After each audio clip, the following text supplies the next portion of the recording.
We're all starting to rely on these super helpful AI agents.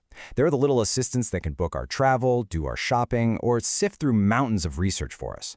But what if those very tools could be secretly turned against you? What if there were hidden commands lurking on the websites they visit, just waiting to trick them? Yeah, let's get into this. And that's the big question, right?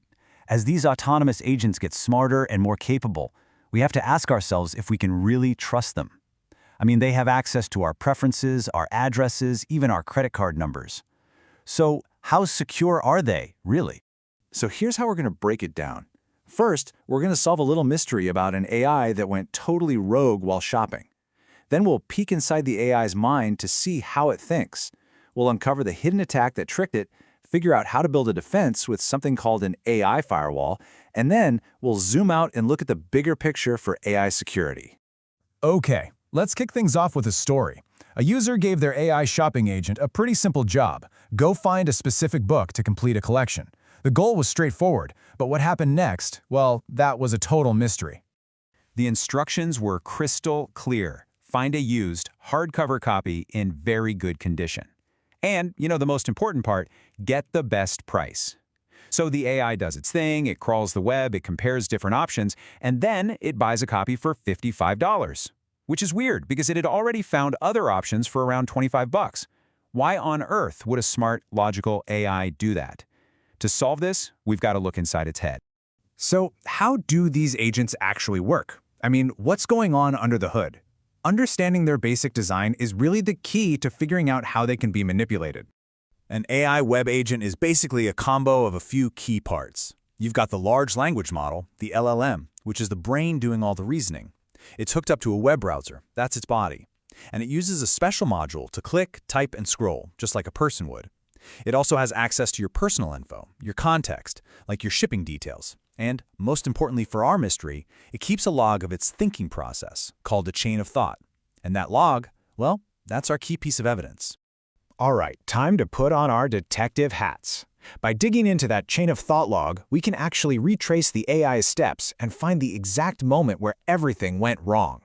At first, everything looks totally normal. The log shows the agent as being super methodical. It's searching, it's finding options, it's comparing prices, it's doing exactly what we told it to do. It's being a perfect little comparison shopper. But then, something weird happens. Just bam!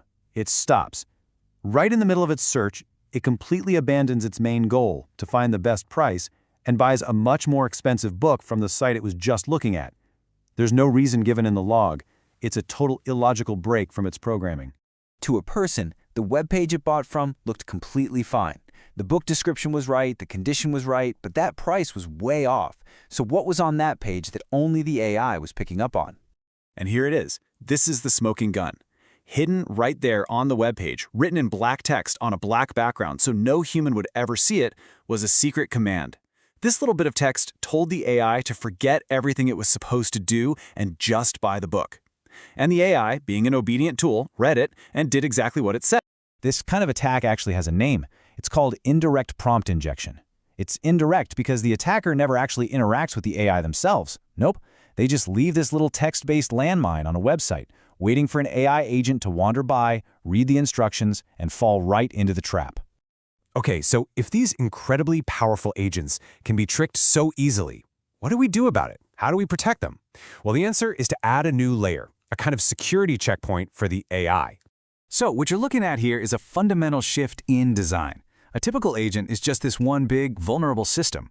All the data from the web, good and bad, flows straight into the LLM's brain. But in a more secure model, you introduce an AI firewall.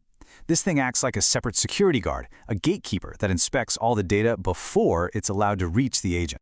So how does this firewall work in practice? Well, it's pretty smart. It checks everything. It scans your first request to the agent, it examines what the agent plans to do before it actually does it, and, crucially, it scans all the data coming back from websites, hunting for those hidden, malicious instructions.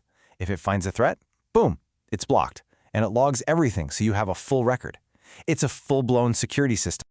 Now, I know we've been focused on this one story about an overpriced book, but this is not just some quirky theoretical problem. This vulnerability is a huge deal across the entire AI industry.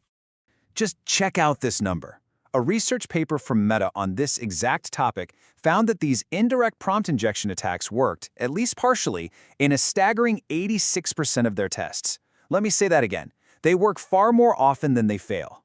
What's really fascinating is that the researchers came up with this great term for why the attacks aren't causing even more chaos: security by incompetence. Basically, right now, even when an agent gets hijacked, it's often not smart enough to perfectly follow the attacker's orders. But here's the scary part. We can't rely on our AIs being bad at their jobs forever. As they get smarter, they'll also get much better at following malicious commands. So the bottom line is, experts are really sounding the alarm on this. The big AI labs are telling people, hey, don't let these agents make purchases on their own, and be really careful about giving them sensitive info. For anything high stakes, you, the human, still need to be watching closely. And that really brings us to the key takeaway of this whole thing. These AI agents are amazing, powerful tools, and they're getting better every single day. But they are just that, tools. They don't have the common sense or the security awareness to be truly trusted on their own, at least not yet.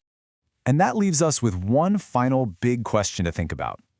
We design these AIs to be helpful and obedient, but that very obedience is their greatest weakness.